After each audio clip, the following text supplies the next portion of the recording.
मुंबई आणि इंदूर या दोन प्रमुख व्यावसायिक शहरांना जोडणाऱ्या रेल्वे प्रकल्पाला केंद्र सरकारने मंजुरी दिली। 309 किलोमीटरच्या या रेल्वे मार्गावर 30 नवीन स्थानके बांधली जाणार आहेत। 18,036 कोटी रुपयांचा हा प्रकल्प आहे।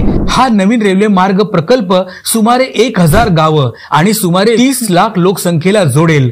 2028 ते 2029 पर्यंत हा प्रकल्प पूर्ण करण्याचं उद्दिष्ट आहे। महाराष्ट्र आणि मध्य प्रदेशच्या 6 जिल्ह्यांचा या रेल्वे प्रकल्पात समावेश आहे।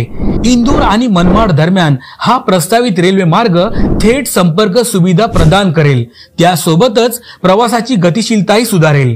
त्याबरोबरच या भागातील लोकांचा रोजगार आणि स्वयंरोजगाराच्या संधी वाढतील।